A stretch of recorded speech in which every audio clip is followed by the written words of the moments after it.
Hola, muy buenos días a todos y todas. Espero que estén muy bien, muy emocionados de estar esta mañana con ustedes para compartir nuestro quinto taller sobre el tema de discriminación, reclutamiento en el empleo.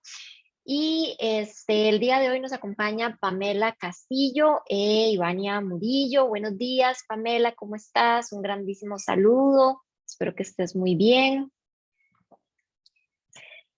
Por acá vamos a estar presentando hoy un tema lindísimo, ¿verdad? Que es todo el tema de reclutamiento, de discriminación en el empleo, de manera que vamos a tener una exposición en donde vamos a arrancar con la parte legal que nosotros vamos a estarles compartiendo sobre eso y posteriormente Ivania Murillo de Search Latam también nos va a acompañar.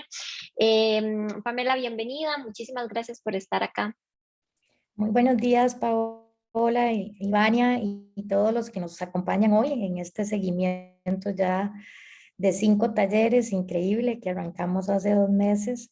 Felicidades a todas las empresas que se han comprometido y se han unido y han avanzado en esta ruta de paridad.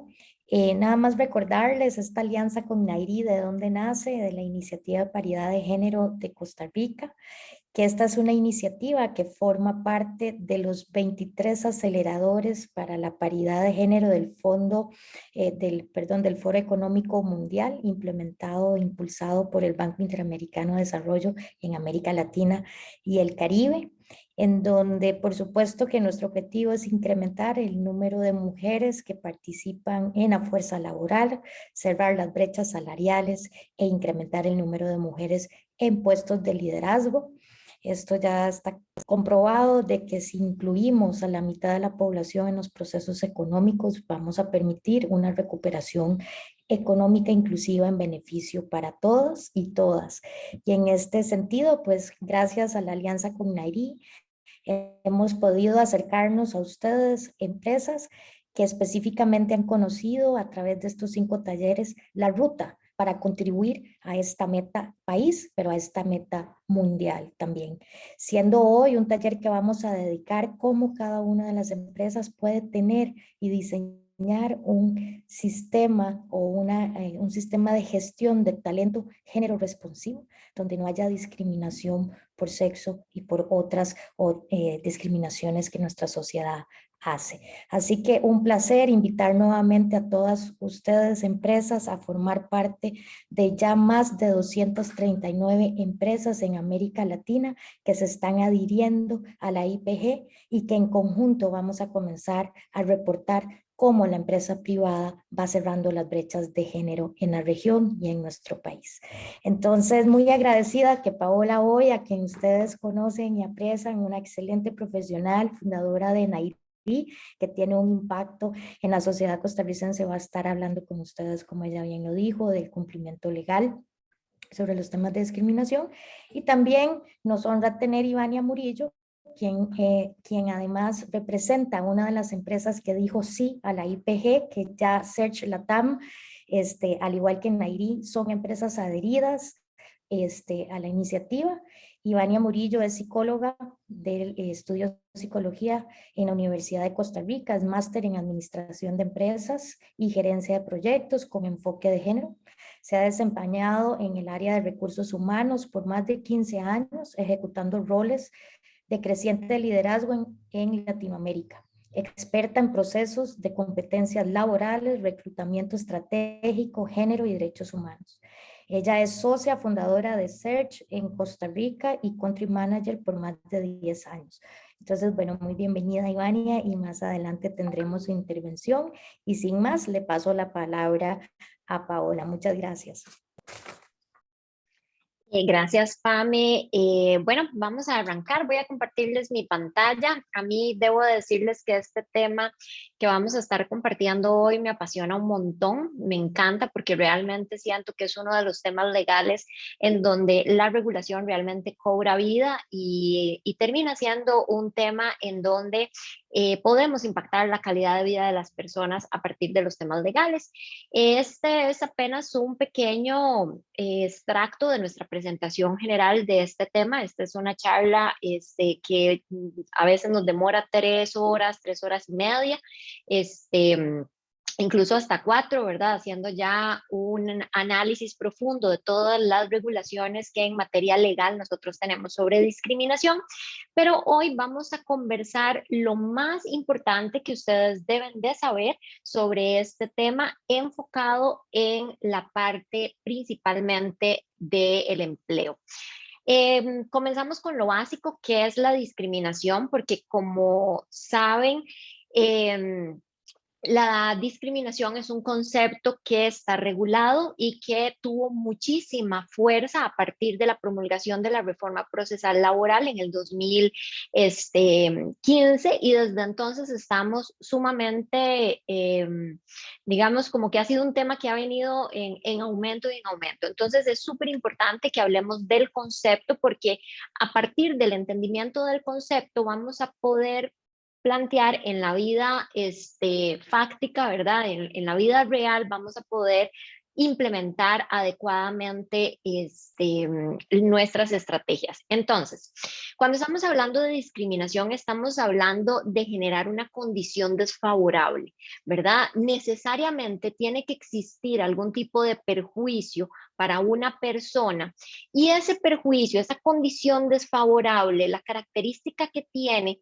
es que se genera por un motivo personal o por un motivo subjetivo de la persona, o sea, una característica de su persona, su color de cabello, su contextura, su altura, su color de piel, su origen, ¿verdad? Entonces, es una característica que es con lo que nosotros nacemos y es parte intrínseca de nosotros, ¿verdad?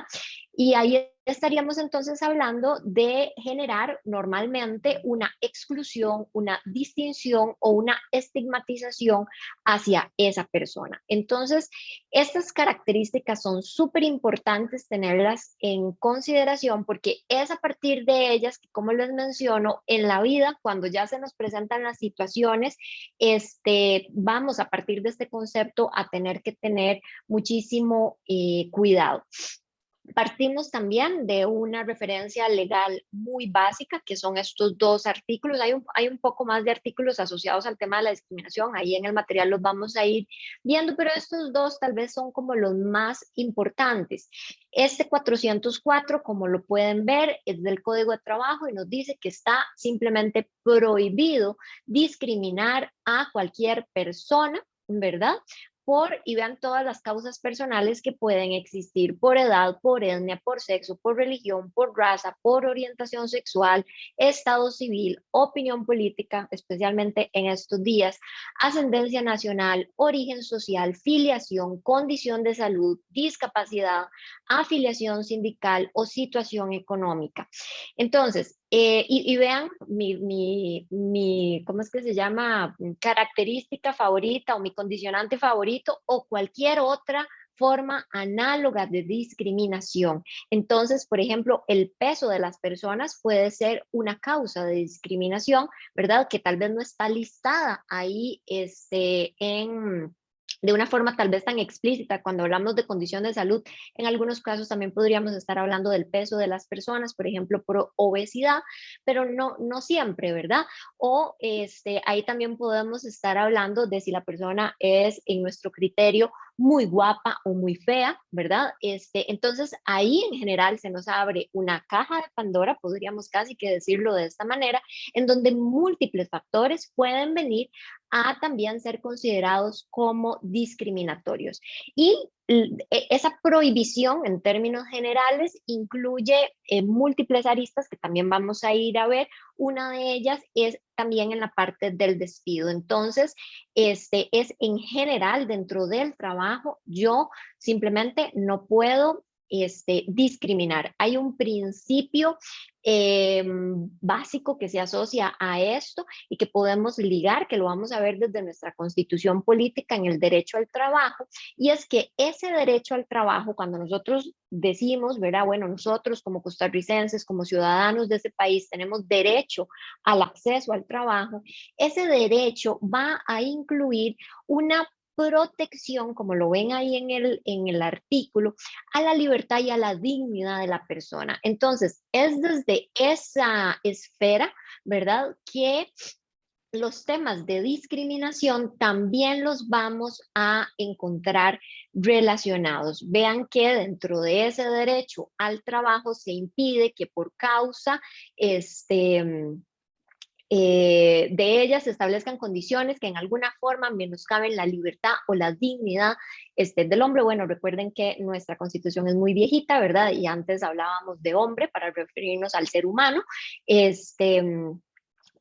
Pero bueno, en general el concepto es claro, o sea, el tema cuando estamos hablando de discriminación, la afectación, esa condición desfavorable que estábamos hablando, donde la generamos, el impacto directo es en la dignidad de esa persona, en cómo terminamos haciendo sentir bien o mal a una persona por una condición que es estrictamente personal. Hay una serie de regulaciones internacionales y también nacionales que abordan el tema de la discriminación. Aquí en la presentación apenas vamos a ir como mencionando algunas, hay muchas más. Entre ellas tenemos este convenio 111 de la OIT, que es sobre discriminación en el empleo y la ocupación, es bastante viejito.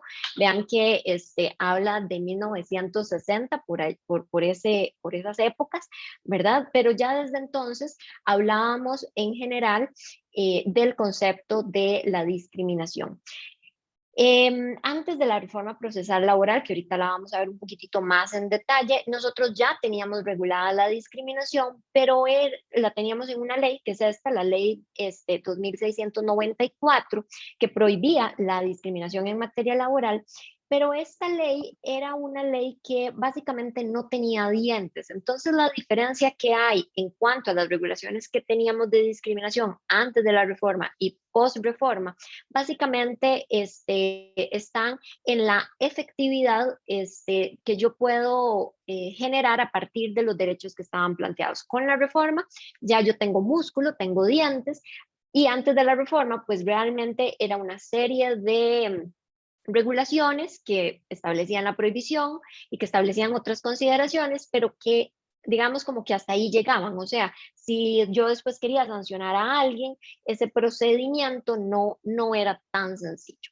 Algo que es súper importante y que posiblemente Ivania nos va a profundizar sobre eso, es en la parte de también entender de que no cualquier cosa es discriminación. Recuerden que por eso era importante el concepto, es una condición que yo genero de desfavorecimiento hacia alguien por una condición personal, ¿verdad? Segunda característica, pero también es porque al final del día es una condición subjetiva y no es una condición objetiva. ¿Qué es lo que quiero decir con eso? Que si yo requiero contratar a una persona como chofer y yo le pido su licencia y esta persona no sabe manejar y yo la desestimo del puesto, estoy haciéndolo porque no cumple un requisito técnico que yo requiero para la ejecución de ese puesto.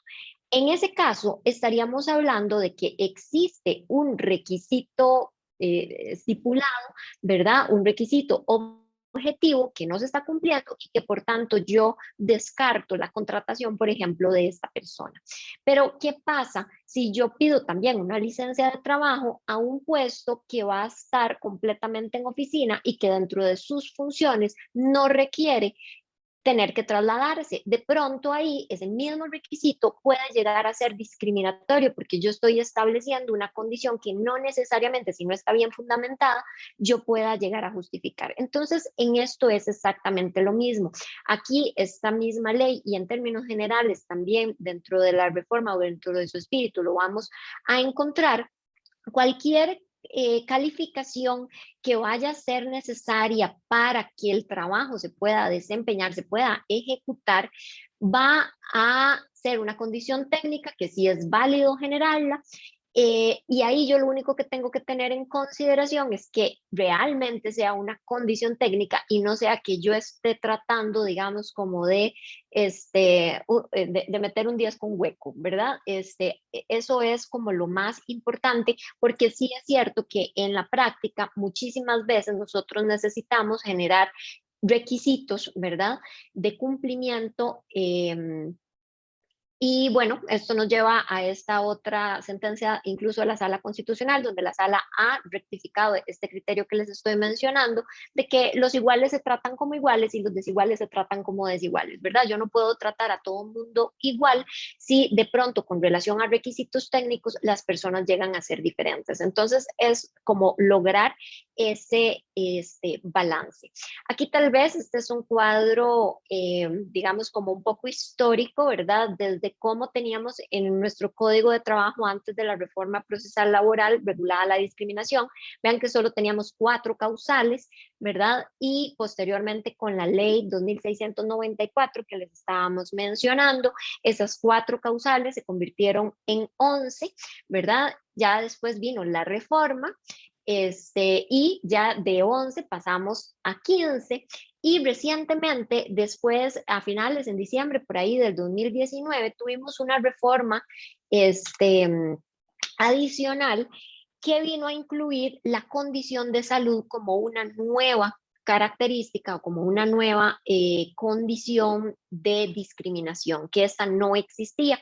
En el 2019, en diciembre, se publicó una reforma integral a la ley del VIH-Sida y en esta reforma, bueno, como les digo, después de una reforma integral se modificaron múltiples artículos de la norma, tanto en forma como en fondo, y uno de ellos fue reiterar la importancia de que una persona con VIH-Sida, por ejemplo, no fuera discriminada, pero se aprovechó para hablar en términos generales de una condición de salud, enfocados también, por ejemplo, en lo que podría ser cáncer, ¿verdad? Que es bastante usual también, digamos, como en nuestra sociedad, o cualquier otro tipo de enfermedad que la persona pueda padecer y que le pueda generar, por ejemplo, ausencias en su trabajo, no poder estar presente o tener que disminuir su carga laboral. Ahora, eso tal vez es como dentro de lo genérico, el contexto tal vez para poder comenzar a desarrollar lo que ahorita vamos a hablar y ligar ya posteriormente el tema que Ivania nos va a traer, que es interesantísimo, que ya va a estar enfocado en qué consideraciones, qué tips ustedes deberían de considerar para evitar generar discriminación en el empleo, específicamente por temas de género. Acá yo todo lo que les mencioné pues es general porque como les menciono, la discriminación es un concepto muy amplio que aborda 16 condicionantes, ¿verdad? Que no es solamente el género, sino que son un montón más. Entre ellas, vamos a tener como punto de partida la parte en la etapa precontractual. Esto es sumamente interesante porque antes de la reforma procesal laboral, la única relación jurídica que el Código de Trabajo establecía era la relación entre un patrono y una persona trabajadora, una persona patrona más bien y una persona trabajadora. Estas eran la única relación que ya existía, es decir, la persona en esta relación ya había sido necesariamente contratada, ¿verdad? Ya tenían una relación jurídica. Con la reforma, este paradigma se rompe, se cambia y ahora podemos tener implicaciones en la etapa precontractual. Esto quiere decir que cuando las personas están en su proceso de entrevista, de reclutamiento, existen ya también una serie de derechos para estas personas que están optando por un empleo, pero también obligaciones para la parte patronal que desea contratarles, ¿verdad? Tenemos aquí una máxima básica y es que todas las personas deberían de poder gozar de las mismas oportunidades y si nosotros estamos en un proceso de decir, bueno, vamos a abordar estos temas, esto es uno de los aspectos que hay que necesariamente blindar, ese proceso de reclutamiento, de contratación, cómo lo vamos a hacer para garantizar que, como la justicia, ¿verdad? Seamos ciegos hacia las características personales de la persona y podamos elegir a las personas en realidad por sus características técnicas, que sean las que nosotros estamos requiriendo. Vean que acá parte de lo que les menciono es que tenemos un artículo 409 donde, por ejemplo, un candidato, o sea, esto quiere decir que todavía no ha sido contratado o más bien no fue contratado, puede incluso llegar a acudir a la vía judicial, entonces puede ir a un juzgado a plantear una demanda para reclamar que eventualmente fue discriminado, ¿verdad? Entonces, vean la importancia que el tema llega a tener y cuál es el impacto, no solamente que la persona llegue y pueda plantear digamos, como una demanda, es que al final, si el juez en efecto evidencia que existen elementos de discriminación en su proceso de reclutamiento, esto puede llegar a tener una serie de implicaciones para la empresa que también vamos a ir viendo, pero una de ellas es incluso en contra del reclutador, ¿verdad? De la persona, por ejemplo, de recursos humanos o de la jefatura inmediata que tal vez estaba haciendo la entrevista, que puede llegar a ser despedido sin responsabilidad patronal, porque se considera que si esta persona reclutadora generó alguna causal de discriminación en contra de esta persona candidata, pues llegaría a incurrir en una falta grave a su contrato de trabajo y podría llegar a ser despedida. Vean que dentro de las implicaciones sería, por ejemplo, eso, pero también que a la persona al final del día se le otorgue el puesto. Podría ser que la persona pida también un resarcimiento, ¿verdad? De lo que le implicó no llegar a tener ese puesto. Y en términos generales hay una serie, digamos, como de implicaciones que ahora más adelante también vamos a ir profundizando porque son todavía más que esas que les estoy mencionando. Bueno, esto entonces nos lleva así de forma muy concreta. Estoy segura que Ivania va a profundizar todavía más en esto. Yo lo voy a hablar, digamos, desde el punto de vista legal estrictamente, ¿verdad? ¿A qué consideraciones nosotros en ese proceso de reclutamiento deberíamos de tener? Lo primero es el tema de tener un criterio técnico, un criterio objetivo a partir del cual yo voy a hacer una solicitud de empleo. Si yo voy a sacar un puesto de trabajo, pues ese puesto de trabajo debería necesariamente de haber pasado por un proceso de análisis para garantizar que las condiciones que yo estoy pidiendo como requisitos realmente sean necesarias para la labor que voy a contratar. Debería de evitar cualquier tipo de solicitud que no tenga asidero o fundamento en algo técnico, ¿verdad? Eso número uno. Número dos, también recuerden que ustedes van a estar procesando información personal de la persona candidata y esto lo que significa es que debemos apegarnos a las regulaciones que están establecidas en la Ley de Protección de Datos Personales, ¿verdad? Porque la persona nos va a estar facilitando una serie de información que es sensible, ¿y por qué es sensible? Porque le podría eventualmente llegar a generar algún tipo de discriminación si alguien toma esos datos personales, ¿verdad? Y ahí es como bien importante esa parte.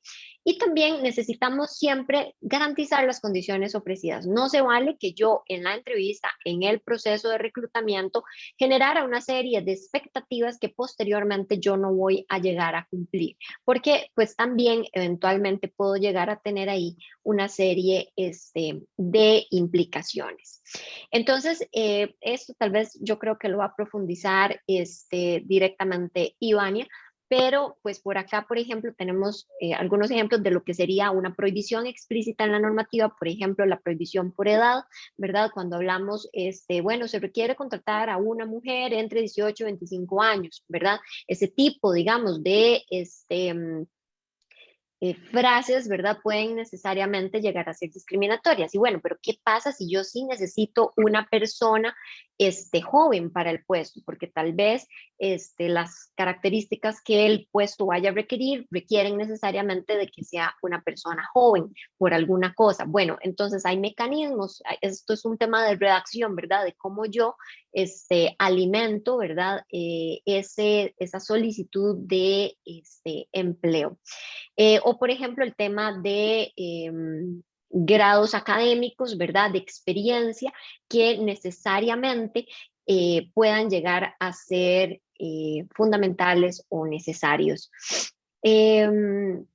Bueno, esto creo que es lo mismo que hemos estado hablando, tal vez nada más mencionar de que el patrono sigue teniendo una posibilidad de libertad de despido, no es que eso se haya restringido con la reforma procesal laboral, lo que pasa es que ahora cada despido, si eventualmente se gesta, ¿verdad? Ya en esa etapa contractual en donde yo quiero que la relación laboral se finalice, pues ese despido sí debería de, nuevamente, así como contratamos, también si vamos a despedir, que ese despido sea realmente basado en condiciones que yo pueda justificar y que no se asocien a temas personales, ¿verdad? De la persona trabajadora.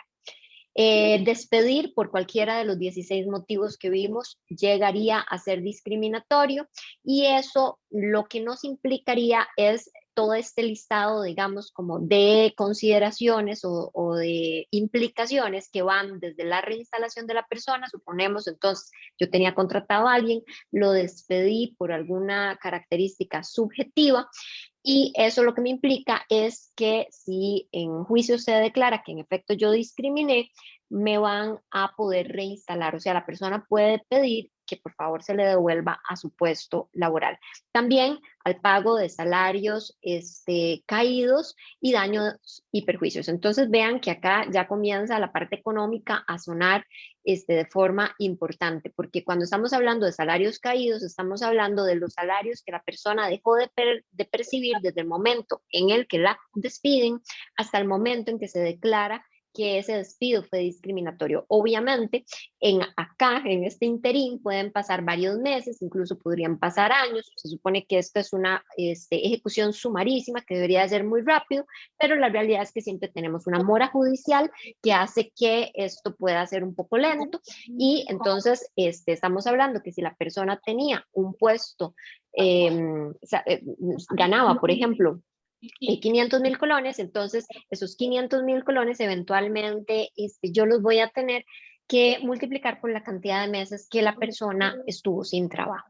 Además de eso, se pueden también pedir daños y perjuicios en el escenario en donde tal vez incluso ese despido haya sido un poco grosero, ¿verdad? También para la persona y esa condición desfavorable al ser evidenciada, pues también haber ese perjuicio, ¿verdad? Ya, digamos, teniéndolo como claro, pues también puede llegar a generar, digamos, unos costos por ahí.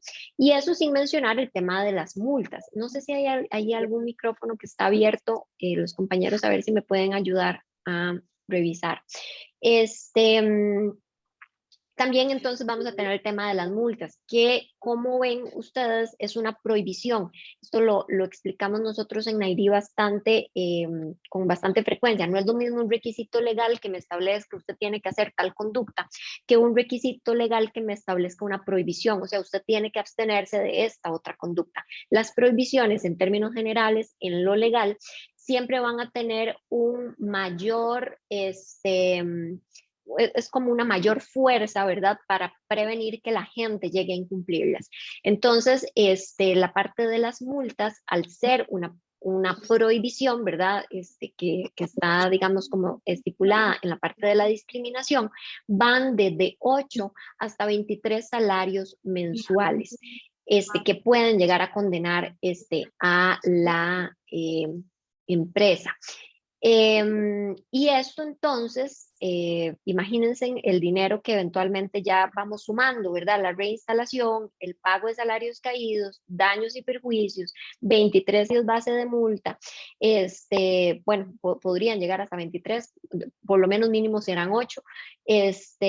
Y esto también va a depender de si eventualmente, porque a veces hay despidos que son masivos, ¿verdad? Entonces, sí, también podría darse el caso de que si yo estoy despidiendo solo a una persona o estoy despidiendo a varias, porque esto sería por persona, ¿verdad? Entonces vean la importancia, ¿verdad? Realmente de tomar en consideración los procesos de reclutamiento, de promoción, porque no es solamente el reclutamiento, es también cuando yo asciendo a alguien, por ejemplo, ¿verdad? La seriedad con la que debemos de ejecutar estos procesos. Bueno, y todo eso además hay que sumarle algo, y es que la discriminación también está tipificada en el Código Penal como un delito, ¿verdad? Es un delito que tiene una sanción que podríamos decir que no es una sanción, digamos, como mayor, no es una de las sanciones que tiene pena, por ejemplo, de cárcel, pero sí tiene pena de multa de 20 a 60 días multa. Esta monto se va a determinar dependiendo del salario de la persona infractora. Este, y algo interesante es que hace unos días, en este mes de marzo, se publicó una reforma justamente a este artículo para poder incluir las causales de género, orientación sexual y condición de salud como parte de las causales de discriminación, porque estaban incluidas en la reforma. Este artículo del Código Penal ya existía, pero no se había hecho, digamos, como la actualización, ¿verdad? De manera que no solamente podemos tener un impacto en lo laboral, sino que también vamos a poder tener un impacto en la parte penal, ¿verdad? El juez incluso de lo laboral podría decir, bueno, usted al final fue condenado por discriminación y remite las piezas hacia el Ministerio Público para que también se haga la investigación de la parte penal por un delito de discriminación, y que ya ahora sí explícitamente tenemos el tema de género, orientación sexual, incluidas dentro de estas posibilidades. Y bueno, ya para ir finalizando, el material que les traíamos, la parte de género también no hay que dejarla de lado, ¿verdad? Que ha sido muchísimo de nuestra charla durante todos estos días. Recuerden que tenemos una ley de promoción de la igualdad social de la mujer, en donde ya de una forma todavía más diferenciada y explícita, ¿verdad? Se hace la mención de la importancia de los temas de igualdad entre hombres y mujeres, y que esa igualdad pues debe de incluir pleno goce de todos los derechos. Ahí estamos hablando no solamente de la parte salarial, sino también de la parte de beneficios y también de los temas de responsabilidades, cargas de trabajo y, en términos generales, trato equitativo, ¿verdad? Vean que acá, por ejemplo, tenemos el tema incluso de la condición de maternidad dentro de esta ley, reforzando, ¿verdad?, la no discriminación también por esta causa. Bueno, yo no sé si hemos ido teniendo alguna inquietud. Vamos a tener este espacio, y también después de la presentación de Ivania, vamos a tener un espacio para consultas.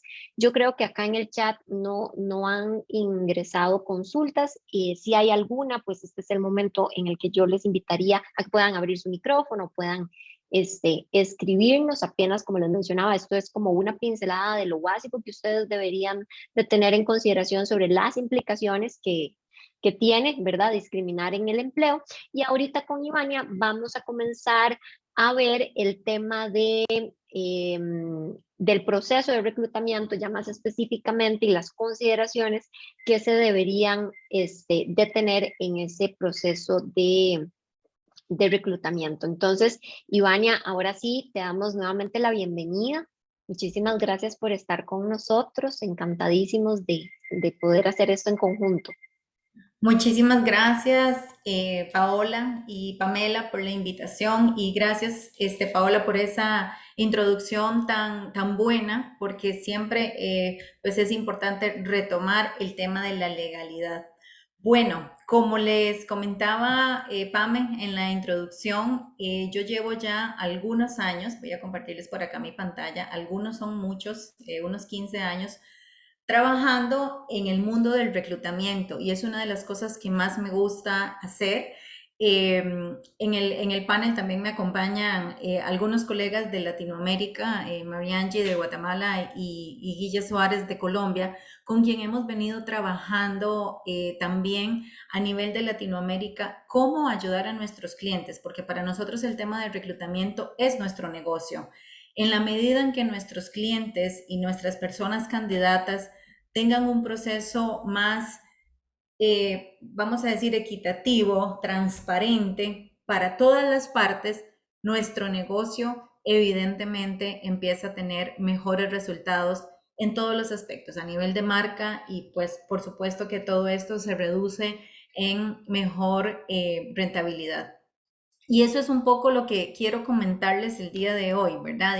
Y la gran pregunta es, ¿cómo realizar un proceso de atracción de talento con enfoque de género? Miren, tan importante es ahorita el proceso de atracción de talento que según una investigación que leí ayer en un foro también en el que estaba una investigación de PricewaterhouseCoopers, dice que para el 2022 el 49% del presupuesto de los departamentos de recursos humanos está en atracción de talento. Entonces, en buena hora para las empresas que nos dedicamos a esto, y yo sé que en el foro hay muchas personas de recursos humanos o del mundo del reclutamiento, porque cada vez va a ser más importante que nuestros procesos de reclutamiento y selección tengan a la persona como centro. Aquel proceso de reclutamiento donde la persona que reclutaba tenía el poder, donde la empresa pone condiciones, dice cómo, cuándo, ya no va más, sino que se necesita un proceso que realmente tenga a la persona candidata en el centro. Y ya hay algunas personas o algunas empresas que les invito a que lean de esto, que hablan de la experiencia del candidato, así como se habla de que el producto debe estar centrado en la persona consumidora, ahora hablamos también de las personas candidatas. Entonces, esto es un proceso o esto es una invitación a que reflexionemos y analicemos cómo está nuestro proceso de atracción de talento, cómo lo vivimos nosotras y cómo queremos que las personas que van a ingresar a nuestra organización o aquellas que quedaron únicamente como candidatas y no ingresaron como trabajadoras vivan y hablen de lo que fue nuestro proceso de selección. Los procesos de selección, como ustedes saben, han venido siendo pues se han venido profesionalizando en buena hora que la labor de quienes nos dedicamos al mundo del reclutamiento ha sido cada vez más, se ha venido profesionalizando más. Inclusive en una encuesta que hizo Thomson Reuters en el 2020, dice que estamos entre los 5 puestos más solicitados. O sea, casi que está tecnología y después estamos nosotras. ¿Por qué? Porque cada vez es más difícil esa competencia por el talento. Entonces, en términos generales, estos 5 pasos son aquellos que debemos de considerar para que nuestro proceso de atracción de talento hasta la fase de oferta y negociación o tenga esa sensibilidad de género. Como les digo, pueden haber más pasos, pero en términos generales quienes reclutamos sabemos que es más o menos así. Entonces, lo primero que nosotros vamos a ver es cómo trabajamos el proceso del perfil del puesto, sea elaboración, revisión o modificación del perfil del puesto, recomendaciones para lo que son las publicaciones de las vacantes, lo más importante en un proceso de selección que sigue siendo la entrevista, cómo damos retroalimentación y seguimiento tanto a las personas encargadas de elegir a quienes van a trabajar con él o con ella, como a las personas que no quedaron seleccionadas en un proceso de selección, y muy importante aún, cómo trabajamos el proceso de oferta y negociación. Así que les voy a ir dando recomendaciones, o como decía Paola, tips para que ustedes puedan decir, esto me sirve, esto lo puedo tomar para que mi proceso sea un proceso género sensible. Y bueno, ¿por qué tenemos que hacerlo? Primero, porque es lo correcto, porque es un tema ético de derechos humanos, porque es lo que debe ser. Porque ya como nos lo explicó Pau, hay lineamientos legales que nos rigen.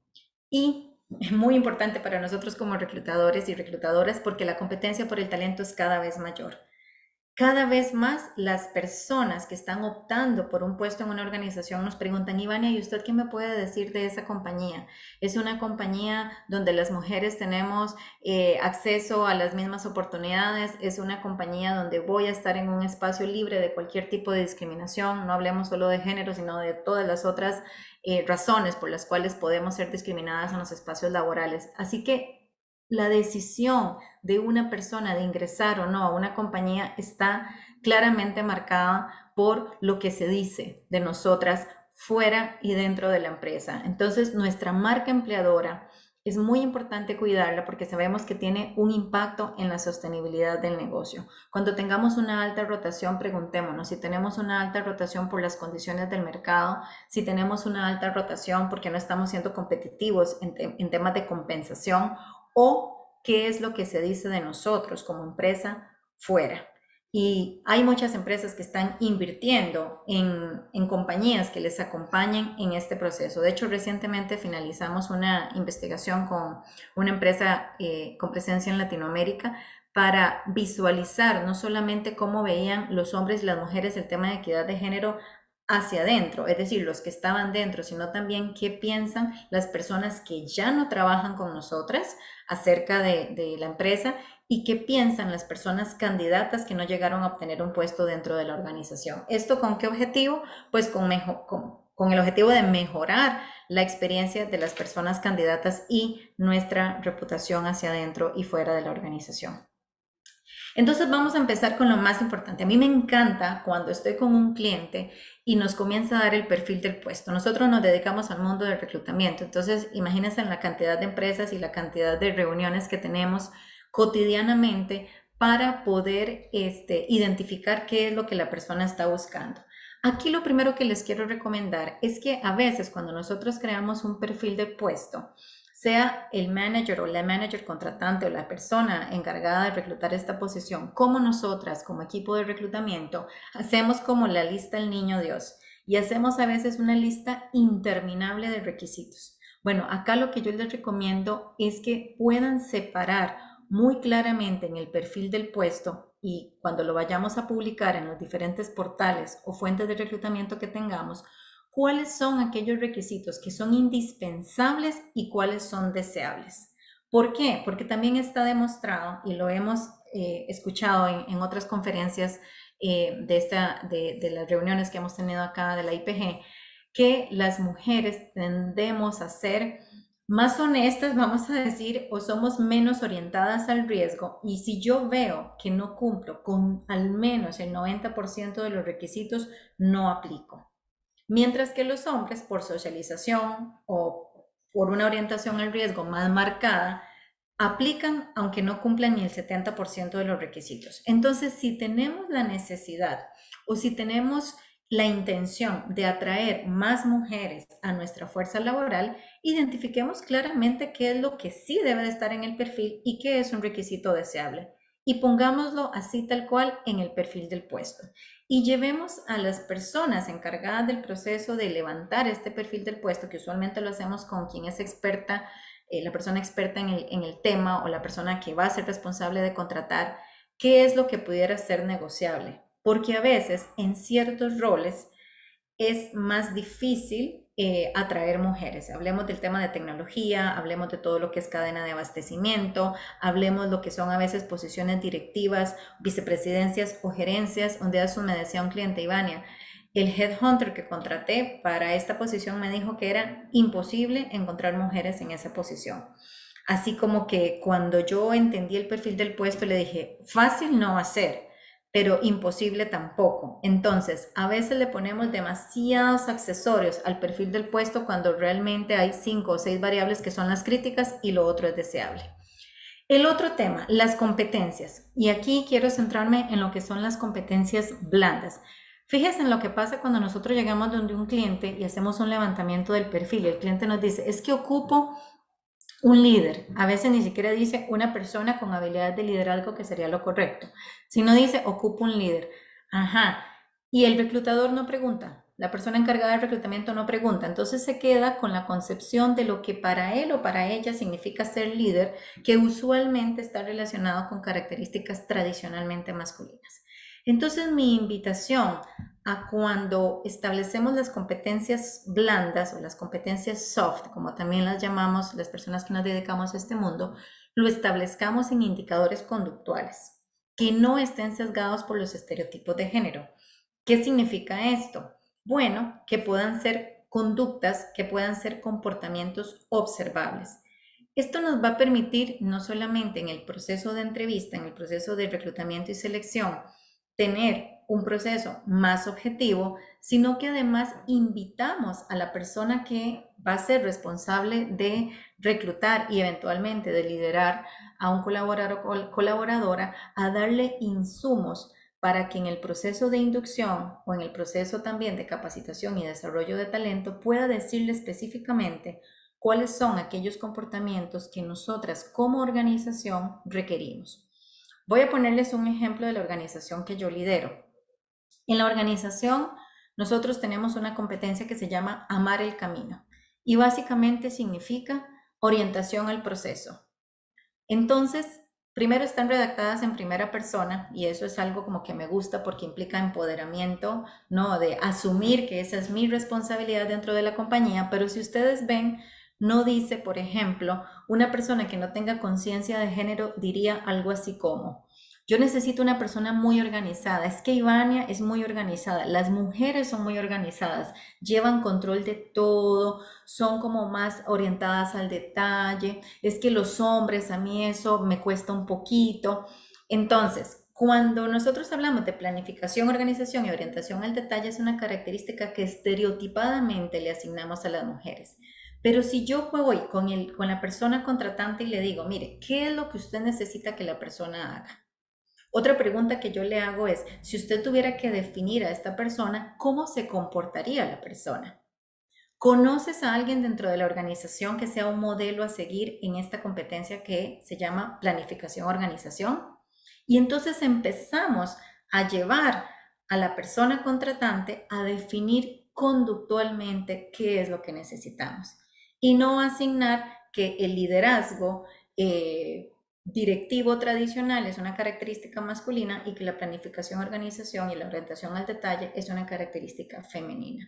Y no le empezamos a asignar ya un género al rol, porque a veces yo le pregunto al cliente, tenemos como equipo de reclutamiento que desarrollar mucho nuestra habilidad de escucha. A veces le digo al cliente, observo que todo lo está explicando en femenino, como de una forma también para que él se cuestione. Y entonces ahí, sí, es que yo prefiero a las mujeres por esto y esto y esto. Entonces mi pregunta hacia él es, entonces usted requiere una persona que, siguiendo este ejemplo, ejecute con impecabilidad los procedimientos, maneje herramientas tecnológicas, cumpla con las fechas de entrega pactadas, que utilice data para tomar decisiones y que identifique oportunidades de mejora continua. Sí, eso es lo que necesito. Entonces necesitas una persona con estas características. Entonces no orientamos el tema de que sea mujer en roles tradicionalmente femeninos o que separemos a las mujeres de la posibilidad de acceder a un rol tradicionalmente desempeñado por un hombre.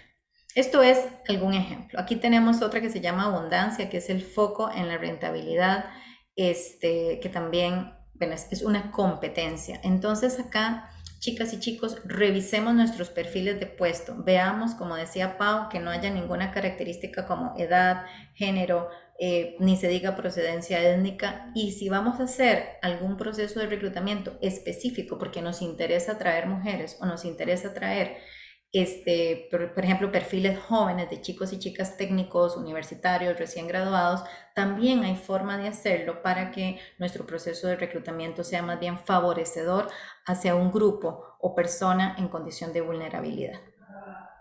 El paso 2, y muy importante, es la publicación de la vacante. Una de las cosas que más vemos repetitivamente como un claro error, ¿verdad? O una falta de sensibilidad de género en las publicaciones de las vacantes es que todos los puestos están redactados en masculino.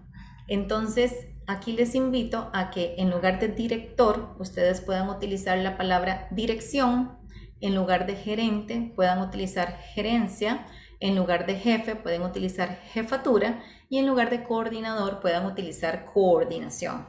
Cuando redactamos los requisitos académicos es usualmente ver licenciado en administración de empresas. Podríamos utilizar, por ejemplo, licenciatura en administración de empresas o grado universitario de licenciatura en administración de empresas. Si definitivamente hay una palabra o un rol, y esto pues claramente es el español, en inglés o en otros idiomas no existe este tema, ¿verdad? Con el uso que sea un lenguaje inclusivo. Hicimos una investigación en esta misma empresa que les comentaba y le poníamos un post tradicional que utiliza esa compañía y les decíamos y les preguntábamos, esto fue una encuesta autoadministrada de forma confidencial, le preguntábamos a los hombres, ¿consideran que esta vacante invita a hombres y mujeres a aplicar por igual? Y el 95% de los hombres decían sí. aplica por igual. Le preguntábamos a las mujeres y solamente el 30% de las mujeres decían nos sentimos convocadas a aplicar. Entonces un tema es el lenguaje. Si definitivamente ustedes no encuentran una palabra, podemos utilizar director, directora, pero hay algo que se llama economía del lenguaje, que es cómo podemos con una sola palabra, por ejemplo, dirección, gerencia, jefatura, incluir tanto a hombres como a mujeres. Lo otro es el diseño gráfico. Muchas de las vacantes también con solamente el diseño gráfico y además le ponemos un lenguaje no inclusivo, está convocando principalmente a hombres o está redactado todo en género masculino. Entonces cuidemos el diseño gráfico y una buena práctica que también pueden implementar es utilizar un modelo estándar. Una plantilla donde las personas puedan poner exclusivamente lo necesario, que sería cuáles son los requisitos académicos, cuáles van a ser las funciones y cuáles son los otros tipos de requisitos, experiencia, manejo de idioma, manejo de algún sistema, etcétera, pero que no indique algunas otras características que, como nos comentaba Pau, no solamente nos vemos expuestas a consecuencias legales, sino también reputacionales y algún otro tipo de riesgo. El paso 3, que para mí es lo más rico en un proceso de selección, es la entrevista. Muchas veces hablo con personas en las organizaciones y me dicen, Ivania, te compro la idea, te compro que tenemos que tener un reclutamiento género sensible, pero ¿cómo lo hago? O sea, ¿cómo pregunto yo la capacidad, por ejemplo, de la disponibilidad de tiempo de una mujer que tiene compromisos en el cuidado del hogar y de los niños y las niñas o de personas en alguna condición de discapacidad, adultos mayores y demás? ¿Cómo pregunto el tema del tiempo? Eso es una de las principales preocupaciones que tienen, sobre todo los hombres, porque las mujeres, si ya han sido madres, son madres, o si han estado a cargo del hogar y además de eso tienen un trabajo remunerado fuera del hogar, como que ya se la saben, ¿no? Ya saben que pueden con las dos cosas, ya saben que cómo manejan su día, pero es una preocupación más que todo masculina. Entonces acá yo les invito, chicas y chicos, a que de nuevo vayamos y le cuestionemos al manager o a la manager qué es realmente lo que quiere evaluar con esa pregunta. Si lo que quiere es evaluar la capacidad de organización y la capacidad, digamos, de planificación, podemos hacerlo de otra forma. Entonces acá podemos tener una lista de preguntas elaboradas para evaluar las competencias del puesto. No todas las personas que están en un proceso de reclutamiento y selección son expertas en temas de entrevistas. Entonces podemos hacer eso, tener una guía con las competencias críticas de nuestro puesto o de nuestra organización y poner 2, 3 o 4 preguntas y tener de esa forma un manual. De hecho, eso es una muy buena práctica. Podemos enseñarle a nuestros equipos contratantes y a nuestros equipos de reclutamiento también un manual sobre que marque toda la experiencia de la persona candidata, desde que revisamos el perfil, publicamos la vacante, el proceso de entrevista y todos los pasos que vamos a ver el día de hoy. Enseñémosle a nuestros managers y a nuestras managers el modelo de entrevista por competencias. Situación, tarea, acción y resultado. Si queremos evaluar si la persona candidata tiene una competencia desarrollada, este es el mejor método. Es, como decía Pau, pudiéramos durar 4 o 5 horas solamente en un entrenamiento para entrevista por competencias, pero si alguna persona quiere ampliar sobre esto, le invito a que me contacte. Aparezco como Ivania Murillo en LinkedIn y puedo compartirles 2 cosas que para mí son fundamentales en la firma que tenemos, en la firma que dirijo. Una es el manual de la persona candidata, qué le tenemos que decir a la candidata o al candidato en un proceso de selección, y otro que tenemos que es el manual del Talent Hunter, como nosotros nos llamamos, que es cómo tener una experiencia positiva con el candidato. Entonces tenemos que entrenar.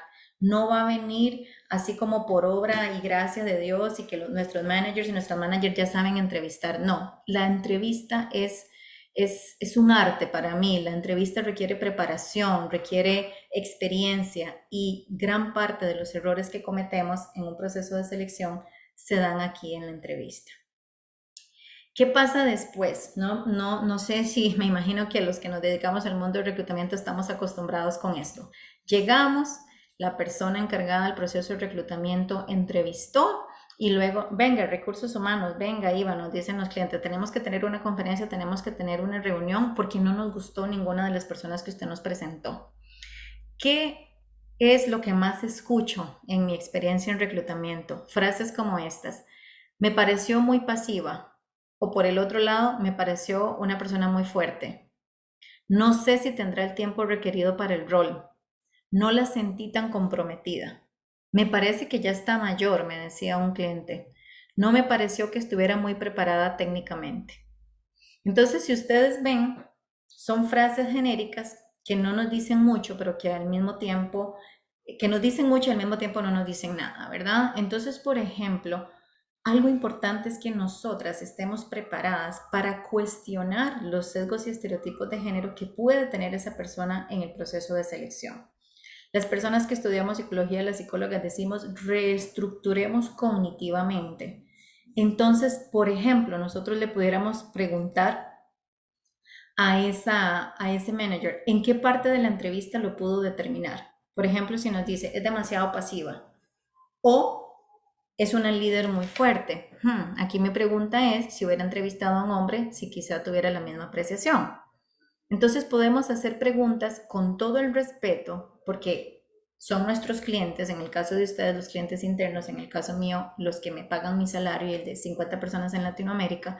No podemos llegar únicamente desde lo punitivo, sino realmente asesorar y preparar y generar conciencia. ¿Qué podemos decirles? ¿En qué parte de la entrevista lo pudo determinar? ¿Cuál es la evidencia de qué? Por ejemplo, si nos dice, no la sentí tan preparada técnicamente, nosotros pudiéramos decirle, ¿pudiéramos realizar una evaluación específica de esa competencia de la que tiene duda? No sentí que estuviera tan comprometida. ¿Cuál fue el comportamiento que usted pudo determinar? Porque en la mayoría de los casos, lo que nos dicen es, por ejemplo, si es una mujer que va a desempeñar un rol de liderazgo o un rol de influencia, a veces el tema es muy pasiva. No la veo defendiéndose en una mesa de trabajo con los hombres. No la veo influenciando hacia arriba. No la veo dirigiendo a la cantidad de gente que tiene que liderar. O nos dicen, por ejemplo, esto es una industria tradicionalmente masculina, no veo a esa persona ahí. Entonces nosotros pudiéramos utilizar este tipo de preguntas para cuestionar y para invitar a la persona contratante a ver un poco más allá de esos sesgos o estereotipos de género. Obviamente, nuestro trabajo como equipo de reclutamiento es contratar a la persona más idónea para el rol. Y no es que vamos a contratar por contratar, pero al menos sí en este proceso es llevar a la persona a que cuestione esas creencias limitantes que pueden tener hacia uno u otro género, porque también aplica en posiciones donde solo quieren mujeres y entonces a veces nos pasa que cuando vemos los demográficos de las empresas se jactan de tener un 40, un 50 o un 60% de participación femenina, pero cuando vemos son roles tradicionalmente femeninos y los roles tradicionalmente masculinos siguen siendo desempeñados por hombres sin posibilidad para que las mujeres asciendan o ingresen a esas otras áreas en las que claramente también se necesita la diversidad de género. Y el paso número 5 tiene que ver con el tema de compensación, que es muy, muy importante. Lo primero, equipos, que nosotros tenemos que hacer es homologar las posiciones y definir escalas salariales por puesto. Sé que en el foro existen empresas de todo tamaño, existen empresas que ya tienen escalas corporativas y que contratan a empresas expertas en este campo, pero hay otras empresas que tal vez son pequeñas y medianas que no tienen esta homologación. Entonces, lo primero que yo les indico es que puedan definir homologar las posiciones, ¿verdad? Si son jefaturas, si son direcciones, si son gerencias, si son analistas especialistas, si son contribuidores individuales o no, poder definir las escalas salariales por puesto para que nuestro proceso de negociación sea realmente basado en las escalas. Ahora, ¿qué pasa con las escalas? Ha sucedido en algunas organizaciones que acompaño que, pues, ofertamos a la mujer en el percentil 25 y ofertamos al hombre en el percentil 75. Ojo, porque puede haber ahí no solamente un tema de discriminación, sino también un tema del sesgo de género que nos llevó a negociar de una forma más directa, vamos a decir así, con la mujer, y que el hombre por socialización tiene mayores capacidades de negociación en temas de compensación, y eso también está claramente demostrado. ¿Qué han hecho algunos clientes? Por ejemplo, tenemos un cliente que es una compañía farmacéutica que nos dice: Ivania, no quiero saber y no quiero que tú preguntes en el proceso de entrevista cuánto gana la persona. Únicamente quiero saber cuál es la expectativa, y ahí nosotros te vamos a indicar si está dentro de la banda salarial que hemos elegido o no. ¿Por qué? Porque si venimos de una compañía con brecha salarial y las otras empresas se basan en esta para fijar su salario, vamos a continuar perpetuando la brecha salarial. Cosas importantes acá, ahora que Paolo mencionaba también, buenas prácticas de las empresas. Bueno, primero definir por escrito. Muchas empresas lo que están haciendo es envían la oferta por escrito con todas las condiciones, salario, los beneficios, los bonos, los indicadores por los cuales va a ganar o no el bono, el seguro, a quién cubre, a quién no cubre, etcétera. Y tienen una conferencia con la persona o una reunión con la persona para que la persona aborde todas las dudas que tiene acerca de la oferta, y la oferta por escrito indica una fecha de caducidad que usualmente va de 5 a 7 días hábiles. Eso es una muy buena práctica que también nos protege. Como decía Pau, nos pasa mucho a veces que la empresa retira la oferta y la persona ya había renunciado a la empresa anterior. Eso es lo peor que le pueda pasar a un headhunter, pero nos ha pasado. Y la persona dice: pero es que todavía lo estaba pensando, pero es que estaba analizando variables familiares y demás. Entonces es muy importante esa fecha de caducidad, de tal forma que ustedes se protejan legalmente y reputacionalmente también, en que si la persona después de esa fecha dice acepté, ustedes ya puedan decir: qué pena, ya le hicimos oferta a otra persona, ¿verdad? Eso es una muy buena práctica que también les recomiendo. La otra práctica que les recomiendo en temas de, perdón que me vaya un poquito atrás, en temas de el proceso de selección, es que puedan tener formatos de currículum establecidos por ustedes como empresa. Las personas candidatas no tienen por qué ser expertas elaborando un currículum. Para eso estamos nosotros como equipo de reclutamiento, para asesorarles. Entonces, una muy buena práctica que tenemos en la firma es que tenemos 3 o 4 formatos de currículum. En esos formatos de currículum no está la edad, no está el género, no existe foto, no existe fecha de nacimiento, no existe estado civil, no existe nacionalidad, ni cualquier otro indicador que pudiera ser objeto de discriminación en el proceso de atracción de talento. ¿Eso a qué les va a ayudar a ustedes? Esa es la primera razón, tener un proceso libre de cualquier tipo de discriminación. Lo segundo es que tu equipo se va a acostumbrar, toda la organización se va a acostumbrar a que hay un formato de currículum que es fácilmente comprensible por todas las partes. Y tercero, mejora tu reputación hacia el afuera. Una de las cosas que más nos agradecen las personas candidatas es: Iva, gracias, yo tenía un currículum un desastre. Desde que vos me enviaste el formato de currículum, han empezado a llamarme más de otras empresas. Entonces eso también es una buena recomendación. Ustedes pueden incluirle el logo, y eso puede hacer también de que ustedes sepan que todo nuestro proceso de reclutamiento está alineado a un mismo formato que facilita que no discriminemos previamente sin conocer a la persona. Bueno, se nos fue el tiempo, pero yo les quiero acá dejar la invitación para que nos contacten.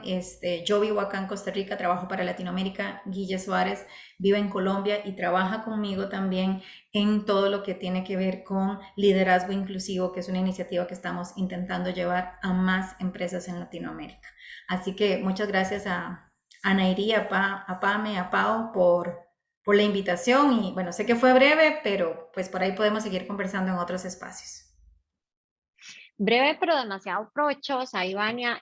Realmente, qué buena exposición, me encantó. Son una serie de detalles. Vean que no es como que es algo, ¿verdad?, complicadísimo. En realidad son una serie de detalles, de cuidados que deberíamos de tener, ¿verdad?, para lograr hacer un reclutamiento sin sesgos, ¿verdad? Susana Lescano, veo que tenía aquí una consulta en el chat, Susana, pero vieras que no comprendo bien cuando decís cuánto es el tiempo de sentencia en caso de discriminación para el reclutador. Vieras que no te comprendo bien a qué es que te estás refiriendo, si te referís más bien como al tipo de multa que eventualmente un reclutador podría llegar a tener, porque la sanción principalmente para el reclutador es el despido, es principalmente esa. La empresa es la que eventualmente tendría, digamos, el tema de la multa. Pero no sé si tal vez nos pudieras ampliar en el chat o si quieres abrir tu micrófono. Y están preguntando que cómo es que apareces en LinkedIn, para que tal vez puedas anotarlo ahí en el chat y todos te puedan buscar, porque realmente me parece importantísimo tener el contacto de Ivania dentro de nuestros contactos y de nuestra red de personas consultoras, ¿verdad? A las que podemos acercarnos para este tipo de temas. Y bueno, yo ya dentro de lo que sería la parte de avisos parroquiales, quisiera pedirle a Pablo si nos ayuda a proyectar aquí información. Básicamente tenemos nuestro siguiente taller, que sería el de este viernes en 15 días, que ya sería nuestro último taller.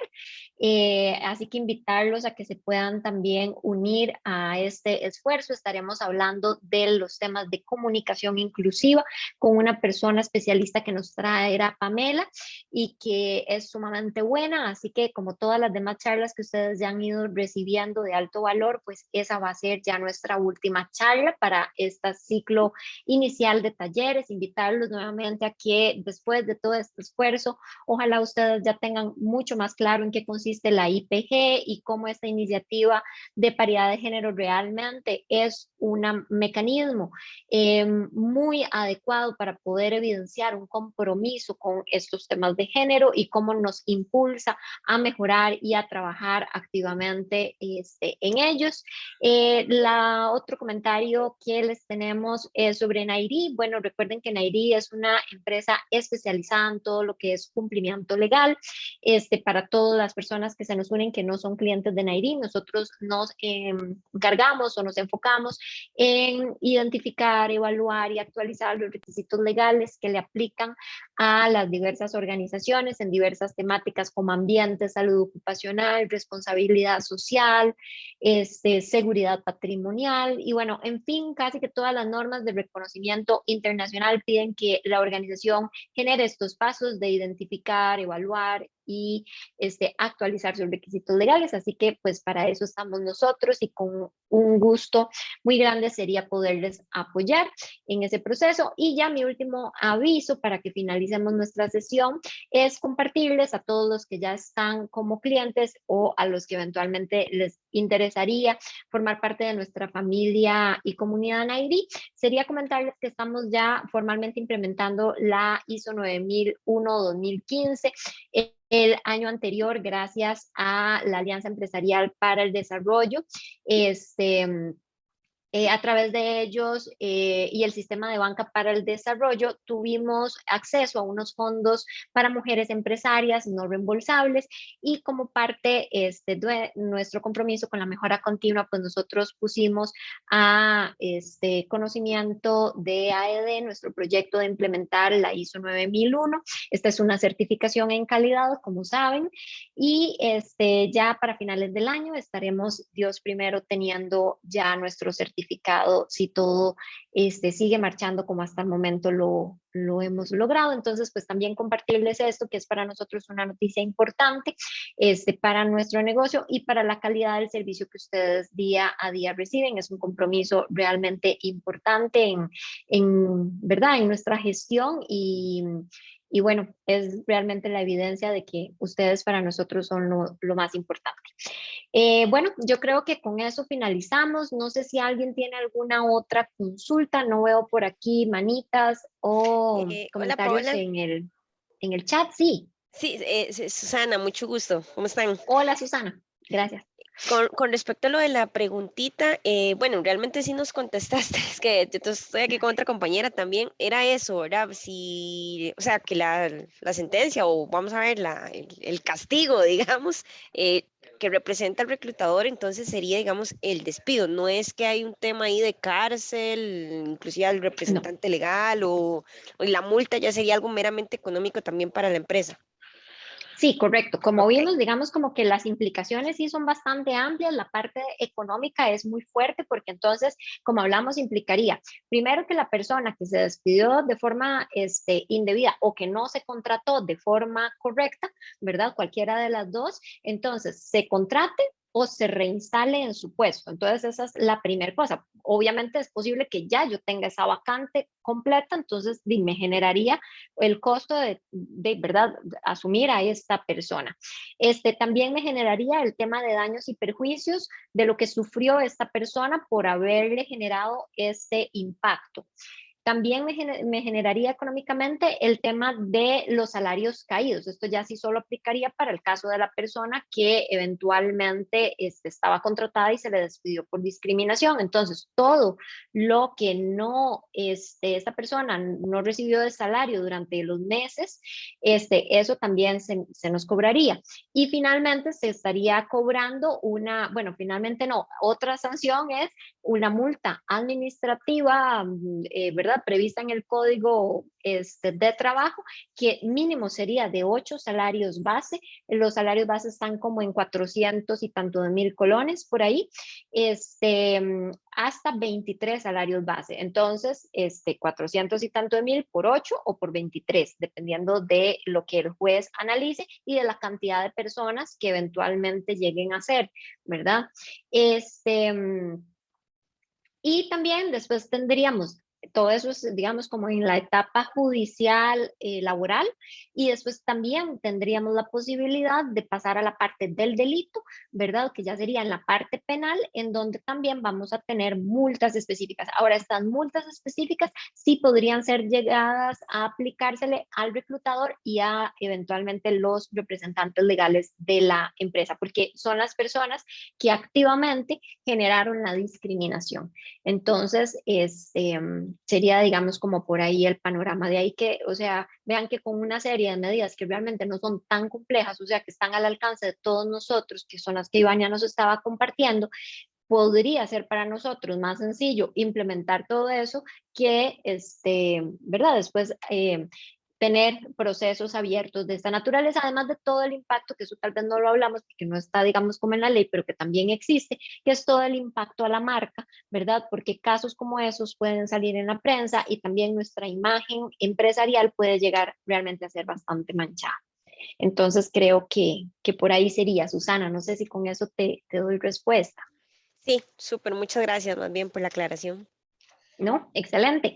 Bueno, listo. Entonces nos vemos de este viernes en 15. Muchísimas gracias nuevamente por conectarse con nosotros en esta mañana. Muy emocionados de que ya llevemos este avance en el proyecto. Muchísimas gracias a Ivania nuevamente por su